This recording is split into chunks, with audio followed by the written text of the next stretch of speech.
The statement was made at 1400 hours in Conference Room 7 of the Conclave Station Joint Military Coordination Center, in the middle of a briefing on interspecies working animal integration protocols.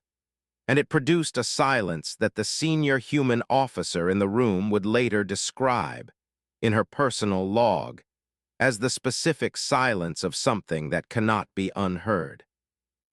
Commander Gretval of the Vithrani Combined Arms Command said, "The working animal program represents an efficient use of biological assets. The animals are tools, sophisticated ones, certainly, but tools. The relevant question is whether the tool justifies the logistical cost." He said it with the tone of someone making an obvious observation.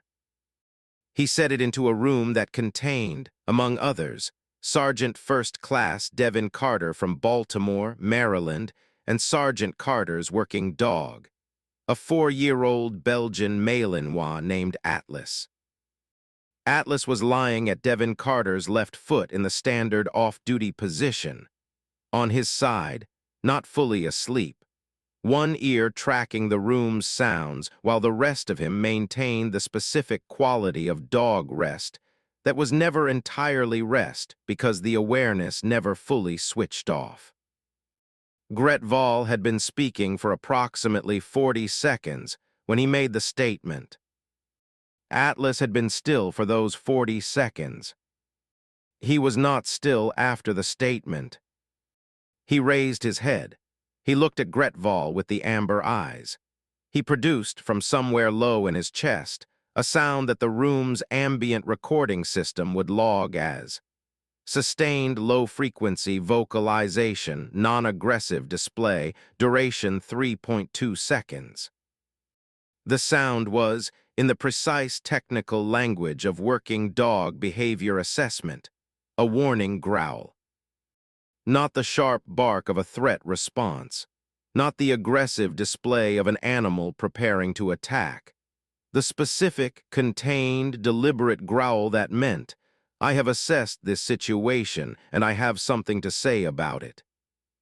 The room went quiet in the specific way that rooms go quiet when something unexpected happens, and every person in the room is deciding simultaneously how to process it. Gretval looked at the dog. The dog looked at him. Devin Carter did not give Atlas a correction command. He put his hand on Atlas's shoulder, not to restrain, just to indicate, "I know. I'm here." The connection that handler and dog developed after enough time working together that touch carried information without words. Atlas held the growl for 3.2 seconds and then stopped. He put his head back on his paws. He kept his eyes on Gretval. Major Tasha Reynolds from Atlanta, Georgia, who was the senior human officer in the room and who had been sitting 3 positions down from Commander Gretval throughout the briefing, set down her stylus. She said very carefully, "Commander, before we continue with the logistical assessment, I'd like to offer a response to the framing you just used." The briefing had started 40 minutes earlier and had, up to the point of Gretval's statement, been proceeding in the specific orderly way that joint military briefings proceeded when the participants were professional enough to maintain the forms, even when the underlying tensions were real. The briefing's subject was the proposed integration of the United Earth Working Animal Program into the broader Contested Zone Security Operations framework. The human military's Working Dog Program had been operating in the Outer Belt for 6 years with measurable results. The capability assessment documentation was in the briefing packet, cited by the Council's neutral observers, verified by 3 independent review processes. The question on the table was whether the program should be formally incorporated into the joint framework or maintained as a distinctly human program operating alongside the joint structure. Gretval had a position on this question. His position was that the working animal program represented an idiosyncratic human capability that had demonstrated narrow utility in specific contexts. But that was logistically cumbersome. That introduced unpredictable variables into joint operations. And that, in his assessment, did not justify the overhead of formal integration when the capabilities could be addressed through technological means. This was a reasonable position, supported by a reasonable analysis. He had articulated it clearly in the briefing's first 30 minutes. And then he had added the framing. Animals were tools. Major Tasha Reynolds, who had been working with the military working dog program for 8 years, and who had, in those 8 years, developed the specific relationship with the program that produced her subsequent response, had heard the framing, and had done the thing that 22 years of military service trained her to do. She had kept her face neutral while she processed. Atlas had done no such thing. She said, "Commander Gretval, I want to address the framing before we continue because the framing shapes the analysis, and if the framing is inaccurate, the analysis will be inaccurate regardless of how rigorous the methodology is." Gretval said, "The framing is descriptive. I described animals as tools because that is their functional category in any military context. They perform a function. The sophistication of the function doesn't change the category." Tasha said, "With respect, Commander, the category determines what questions you ask about the program. If you categorize the working dogs as tools, the relevant questions are, what function does the tool perform, and is the tool cost-effective? Those are the right questions for a tool." "Those are the questions I asked," he said. "Yes," she said, "and they're the wrong questions for the program because the program doesn't function like a tool." She paused. She said, "Sergeant Carter, tell Commander Gretval about the Margin Station incident." Devin Carter was 31 years old from Baltimore. He had grown up in the kind of neighborhood that produced two kinds of people: people who left as fast as they could and people who stayed and made something where they were. He had done neither exactly. He had enlisted at 19, had spent 12 years in the military, and had come back to Baltimore on every leave he had because the neighborhood was his and he was its, regardless of where the uniform took him. He had been working with Atlas for 4 years. He had been in the Margin Station incident for 37 minutes. He said, "The Margin Station incident, 16 months ago. Joint forces were conducting a clearance operation in the station's commercial sector. Intelligence indicated abandoned structure, no active personnel. Atlas flagged the sector's northern corridor before we entered it." Gretval said, "Flagged how?" "Changed behavior," Devin said. "He went from off-duty monitoring to working alert. Head up, ears forward, body orientation toward the northern corridor. He didn't bark, he didn't indicate a specific location. He told me something was different in that corridor." "What was different?" "A 4-person team that wasn't in the intelligence picture," Devin said. "They had concealed themselves in a secondary space behind the main commercial unit. They were armed. The intelligence sweep had missed them because they disabled the electronic sensors covering that section. Atlas detected them. Atlas detected something. I didn't know what. I knew something was different from what the briefing had told me to expect. I called the alert and we went to cover and called for support. When support arrived and cleared the space, they found the 4-person team." Gretval was quiet for a moment. He said, "How did he detect them when the electronic sensors failed?" Devin said, His detection range doesn't depend on the electronic infrastructure.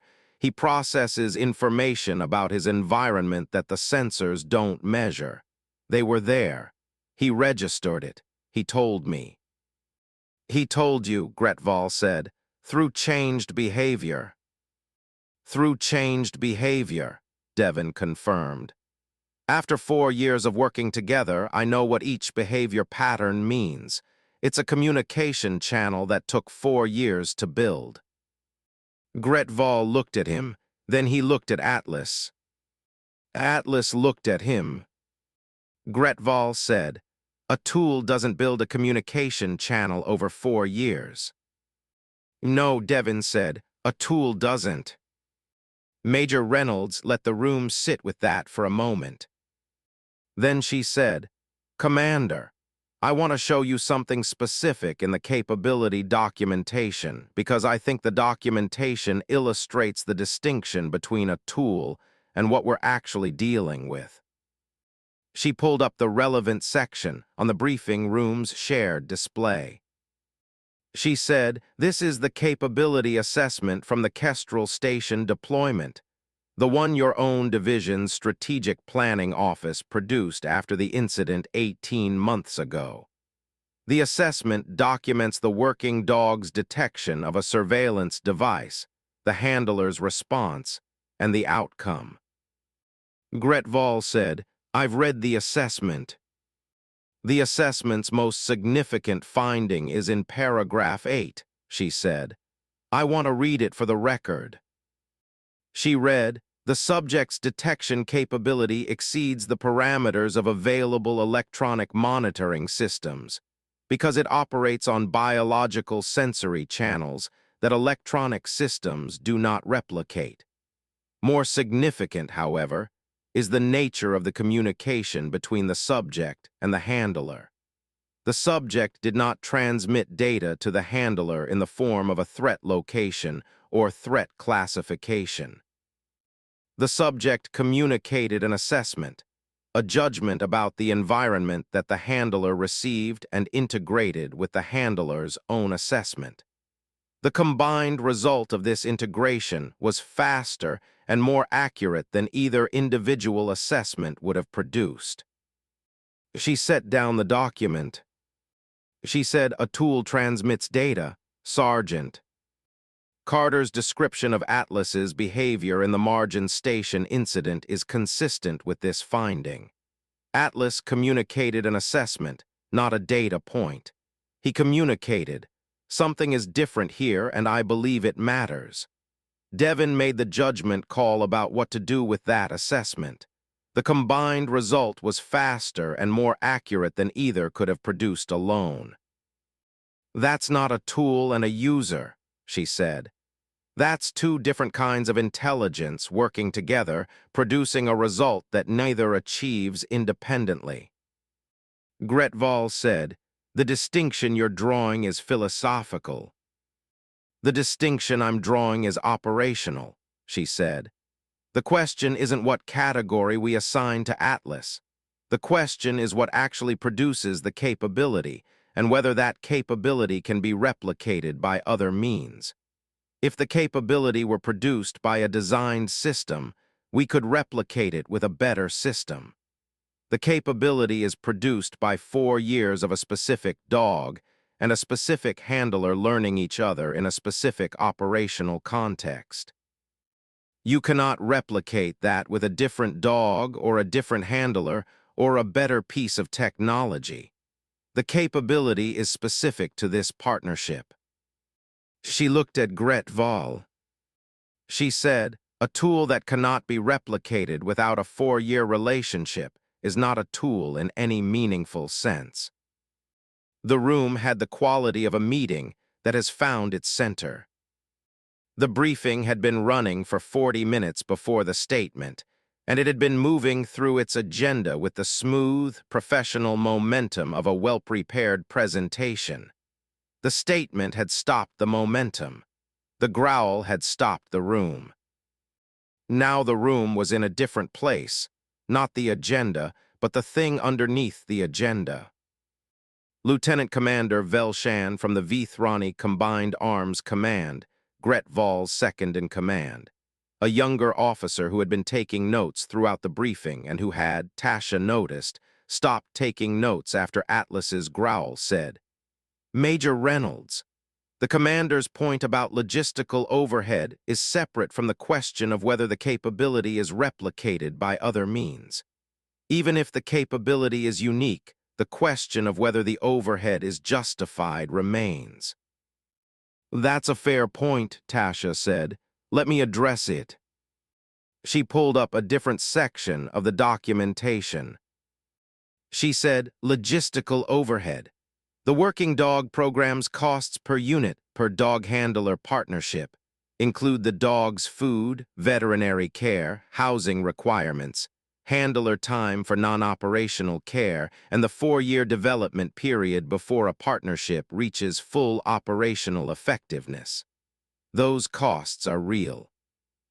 "Against those costs," she said, "the program's operational record documents 47 confirmed capability contributions in contested zone operations over 6 years. Of those 47, 12 involved critical information that altered operational outcomes, not marginal improvements, decisions that would have been made differently without the contribution. Of those 12, 4 involved threats that electronic surveillance had failed to detect." She paused. "The program has contributed to 4 situations in 6 years where the electronic infrastructure failed and the dog succeeded," she said. "The question of logistical overhead becomes, what is the cost of those 4 incidents if they had gone differently?" The room was quiet. "I don't have an exact number," she said. "I can tell you that in the Margin Station case, the 4-person team that Atlas detected had sufficient firepower to have caused significant casualties in the clearance unit if the unit had entered the northern corridor without warning. The cost of that incident going differently is not a logistical number. It's people." Gretval said, "You're arguing that the edge cases justify the program." "I'm arguing that the edge cases are the cases where the program is most valuable," she said.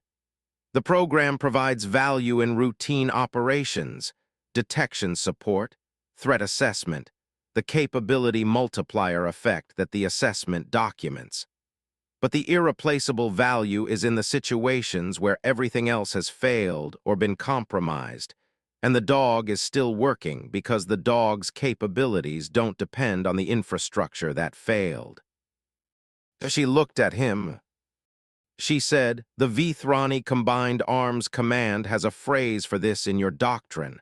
I read it in the Joint Operations Manual. The phrase is depth of capability, the value of a system that still works when the primary systems fail. The working dog program is depth of capability," she said. "It's the layer that's still functioning when the sensors are compromised and the communication is disrupted and the intelligence picture is incomplete. It doesn't replace the primary systems. It's the layer underneath them." Gretval said, "Depth of capability is a meaningful framework." "I know," she said. "I used your framework because I think it accurately describes the program. The logistical overhead is the cost of maintaining a depth capability. The question is whether depth capabilities justify their maintenance costs.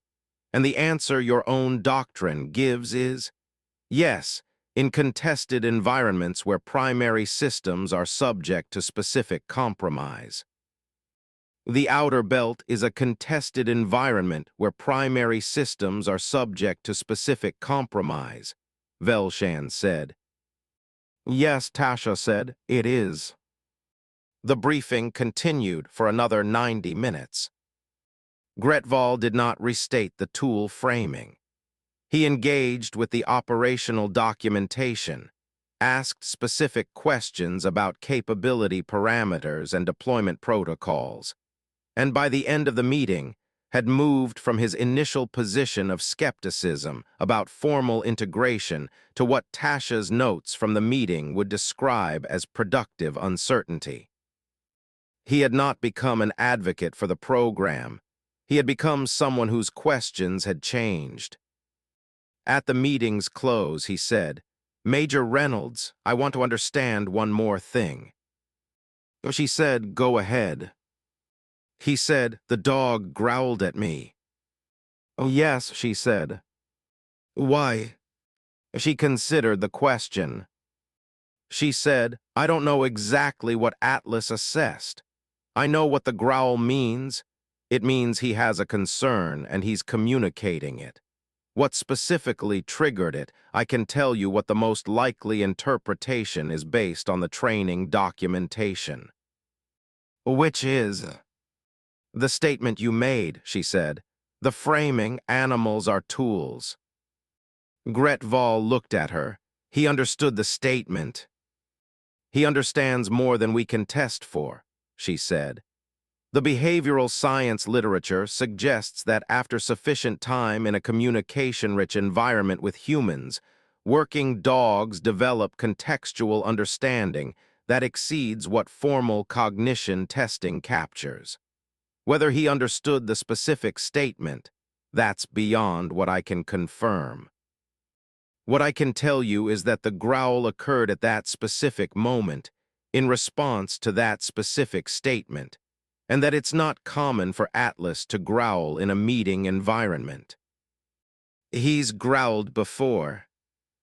Once that I've directly witnessed," she said. "During a briefing on the Peluvian sector 6 months ago, a contractor was presenting data that turned out when we checked it to have been falsified. Atlas growled during the contractor's presentation." Gretval was quiet. He said he assessed the contractor as presenting false information. "He assessed something," she said. "The investigation confirmed the falsification. I don't know exactly what he detected, stress pattern in the voice, behavioral signals from the contractor that humans were filtering out, something else. I know that he detected something and he communicated it." "And today," Gretval said, "he communicated something about my statement." "Oh, yes," she said. "What do you think he communicated?" She said, "My honest interpretation, based on 4 years of working with dogs and the behavioral patterns I've observed in them. I think he disagreed with the framing. I think the statement that animals are tools produced in him, a response that, in a human, would be described as objection." She paused. She said, "He's been in dozens of meetings where people discussed his program in operational terms. He's been in meetings with skeptical commanders before. He does not typically respond vocally to those meetings. But he responded to the framing." "He responded to the framing," she confirmed. "I think the distinction matters to him. I think, in whatever way that concept is represented in a dog's cognitive architecture, he understands the difference between being assessed as a capability and being dismissed as a tool. And I think the growl was his assessment of the difference." Gretval looked at Atlas. Atlas was still looking at him, not the intense, alert assessment. The steady, monitoring look of a dog that has communicated what needed communicating and is now watching to see if it produced anything useful. Gretval said, "He's watching to see how I respond." "He's always watching," Tasha said. "That's the whole capability." The meeting adjourned at 16:30. The formal outcome was formal integration deferred pending additional operational assessment, with a commitment from the Joint Coordination Center to convene a follow-up meeting within 60 days to review the expanded documentation.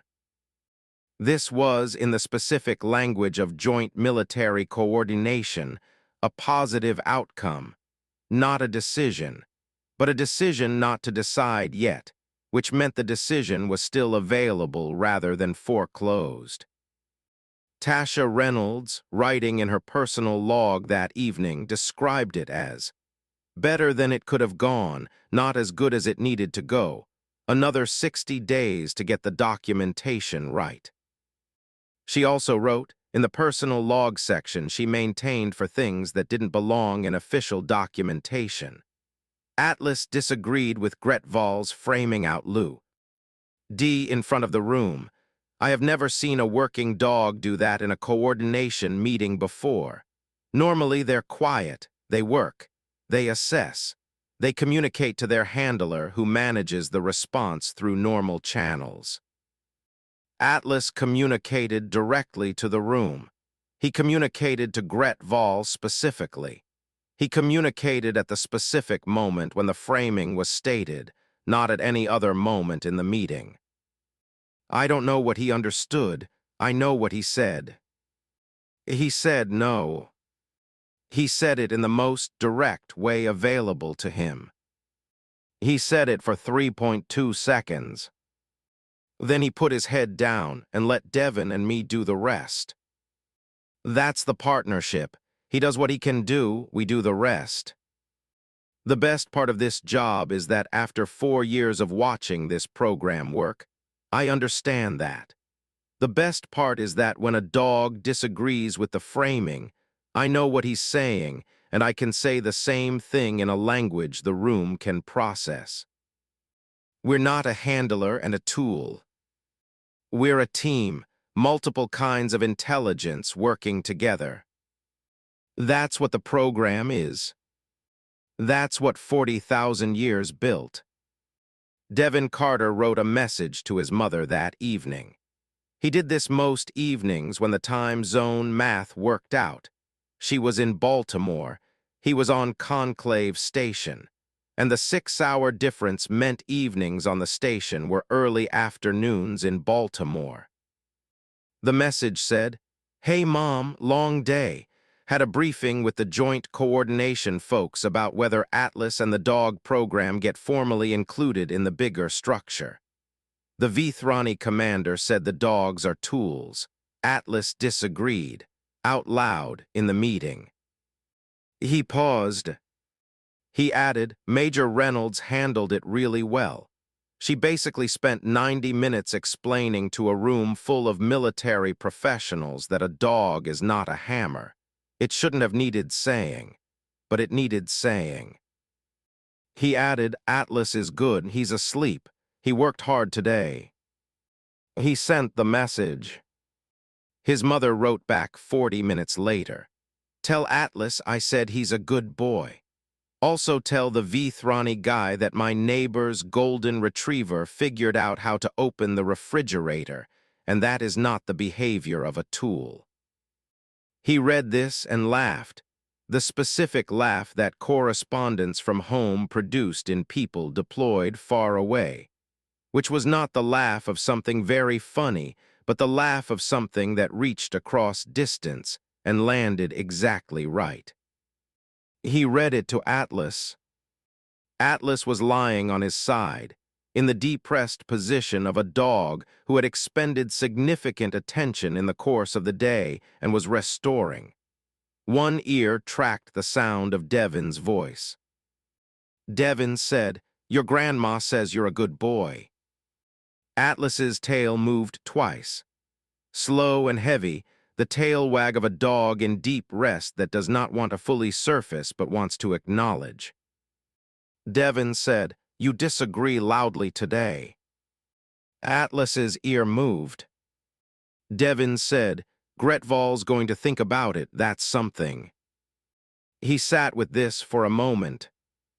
He thought about the 3.2 seconds, about the room going quiet, about Gretval's expression, not anger, not dismissal, the specific expression of someone encountering something unexpected and processing it with genuine attention. He thought about Major Reynolds saying, "My honest interpretation is that he disagreed with the framing." He thought she was right, that's what it was. He thought he has never growled in a coordination meeting before.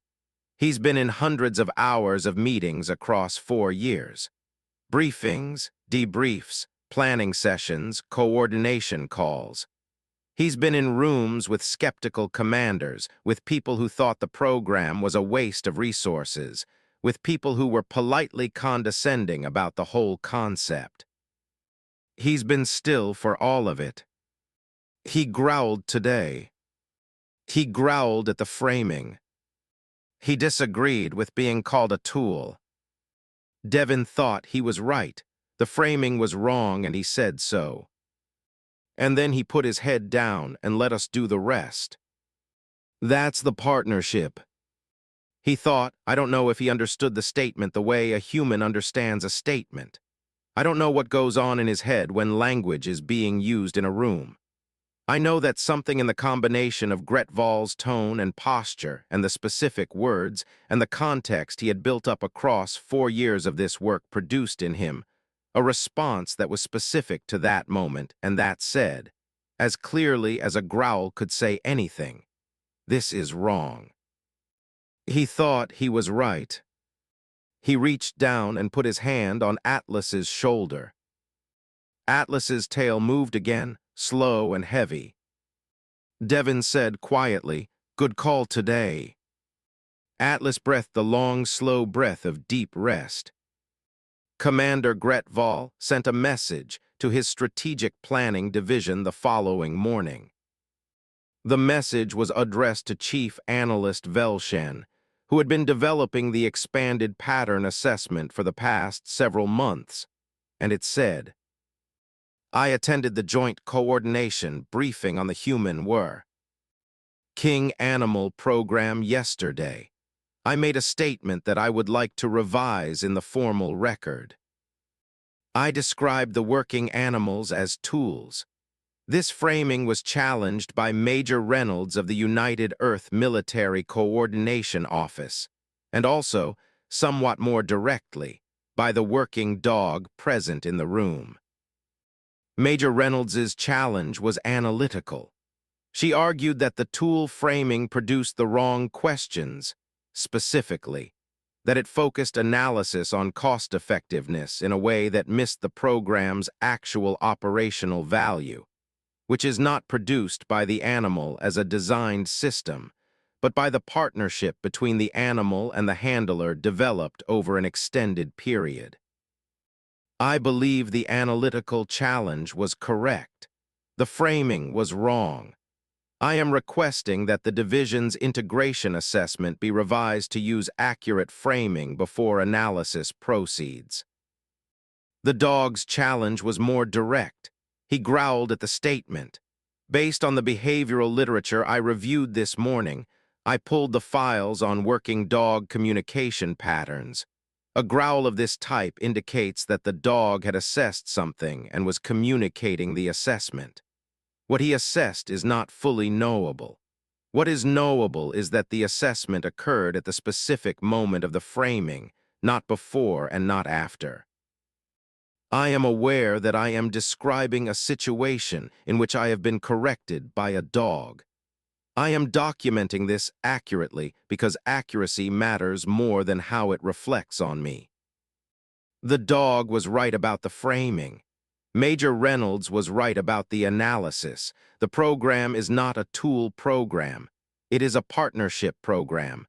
The distinction changes the analysis substantially. Please revise the integration framework accordingly. Velchen read the message. She read it again. She wrote back, Commander Gretval, I have been working on the pattern assessment for the past several months, and the finding you are describing, that the capability is produced by the partnership rather than by the animal as a designed system, is the core finding of the assessment. I will revise the integration framework. I also want to note, the behavioral documentation for working dogs includes an entry for a type of vocalization described as assessment communication. The growl you describe is consistent with this entry. The documentation notes that assessment communication in working dogs is relatively rare in meeting environments and typically indicates a specific, high-salience assessment that the dog has determined needs to be communicated urgently. The behavioral documentation suggests he was not annoyed or reactive. He was communicating something he assessed as important and urgent. The most parsimonious interpretation of the timing is the one Major Reynolds offered. He disagreed with the framing. 4 years of operational experience, and he used it to communicate in a joint coordination meeting. I am noting this for the pattern assessment. Gretval wrote back, use it. Everything that's accurate belongs in the record. The 60-day review produced, at the end of the 60 days, a formal recommendation for phased integration of the working animal program into the joint framework. The recommendation had Commander Gretval's endorsement. The recommendation's framing section, the part that established the conceptual basis for the integration, included language that had not been in any previous integration document in the joint framework's history. The language said, the working animal program represents a category of military capability that is distinct from designed systems and distinct from conventional personnel. The capability is produced by partnership, by the extended working relationship between a handler and an animal that develops over time, a combined operational capacity that exceeds what either achieves individually. This partnership is not replicable through technology because it is produced by relationship rather than design.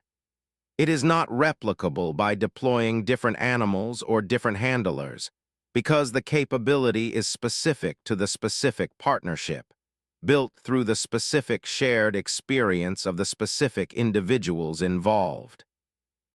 Integration of this capability into the joint framework therefore requires integration of partnerships as units, rather than treatment of the animals as assets that can be assigned and reassigned according to operational requirements.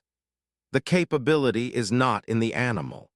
The capability is in the relationship between the animal and the handler. This distinction should govern all deployment decisions, training protocols, and operational parameters for the program within the joint framework. Tasha Reynolds read the recommendation the morning it was released. She read the framing section twice. She looked at Atlas, who was in the working alert position at her left foot, ears forward, tracking the sounds of the briefing room through its ventilation system. She said to no one in particular, "That's the right framing." Atlas's tail moved once. Well, she said 60 days. Atlas's ear adjusted. She said it took a growl and 60 days to say the obvious thing correctly. She thought about this. She thought some things need to be said in the right order. The growl had to happen before the meeting could get to where it got. The meeting had to happen before the 60-day review could produce the recommendation. The recommendation had to exist before the framing could be in the formal record. She thought the growl was the beginning of the chain. She thought he communicated it because it needed communicating, and he was the only one in the room who was going to communicate it directly and immediately without filtering it through what was professionally appropriate. She thought that is the whole value. The unfiltered assessment, communicated at the moment it's needed in the way that's available. He disagreed loudly. He was right. The rest followed. She sent a message to Devin Carter. Recommendations in, phased integration with the right framing, thought you and Atlas should know. Devin wrote back 8 minutes later, read it. The framing section is good. She wrote, tell Atlas. He wrote he knows. He's been watching me read it. She looked at Atlas. Atlas looked at her. She said, the framing is in the record now. Atlas's tail moved, slow and certain. She thought he was paying attention when Gretval said it, and he said no, and then he put his head down and let us do the rest. She thought that's always how it works. He does what he can do, we do the rest. Together we do what neither does alone. She thought 40,000 years of that. She thought, and here we are. She went back to work. Atlas went back to watching. The work continued. The partnership continued. It had always continued. It always would. The formal integration ceremony was held at the Conclave Station Joint Military Coordination Center 3 months after the phased integration recommendation was approved. It was a modest affair. Military coordination events were not given to elaborate ceremony. With the relevant commanding officers, the documentation team, and the working dog units from the human program who were currently stationed on Conclave Station. There were 14 dogs. They sat with their handlers in a loose formation at the center of the room, each one in the working alert position, present, tracking, assessing, doing the thing they always did regardless of the formality of the occasion. Commander Gretval gave a brief address. He had prepared it, he told Tasha afterward, by reading the behavioral literature on working dog communication patterns and then setting it aside and starting over. He said, the joint framework now includes a program that has operated alongside human forces for 6 years, and that has, in those 6 years, produced 47 documented capability contributions to contested zone operations. The program is being integrated because the documentation demonstrates value. That is the operational rationale. He paused. He said, I want to add something to the operational rationale that is not in the documentation. He looked at the 14 dogs. He said, these are not tools, they are partners. That distinction matters not because it is philosophically important, though it is, but because the capability comes from the partnership. You cannot replicate what they contribute by deploying different animals or better technology. The capability is in the relationship, and the relationship is specific and built over time and irreplaceable. He paused again. He said, I understand this better than I did 90 days ago. I was corrected. I was corrected analytically by Major Reynolds, who spent 90 minutes in a briefing explaining what the program actually is and why the framing I used was wrong. He paused for the 3rd time. He said, I was also corrected more directly by the dog in the room, who disagreed with my framing out loud. At the moment I stated it for approximately 3 seconds. The room had a quality that was not quite amusement and not quite solemnity. The specific quality of a room that contains military professionals hearing something that is genuinely true and genuinely unexpected simultaneously. Gretval said, the dog was right. The analytical correction took 90 minutes and 60 more days to produce the right document. The dog's correction took 3.2 seconds. I am not drawing a conclusion from this about the relative intelligence of dogs and commanders. I am noting that the most direct and timely communication I received was from the party who communicated without filtering it through what was professionally appropriate. He said, the program is integrated because the dogs and their handlers are doing what they have always done. They are working. They are paying attention. They are communicating what they find. They are not asking for our acknowledgement. They are just working. I'm glad we finally acknowledged it anyway. He sat down.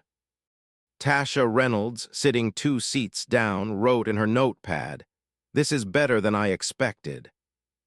Atlas, at her left foot, tracked the room with the amber eyes. He was paying attention. He was always paying attention. That was the whole thing. That had always been the whole thing. He disagreed loudly when the framing was wrong. He put his head down when the rest could be handled by other means. He kept watching. He always kept watching. Because something had decided 40,000 years ago that this work was worth doing. That this species was worth watching over. That the watching mattered. That it had always mattered. That it always would. 3.2 seconds. In a meeting room on Conclave Station. The most direct assessment in the room. From the one who didn't filter it. The one who just said what was true. Because that was the job. That had always been the job. That would always be the job. Pay attention. Say what's true. Let the rest follow.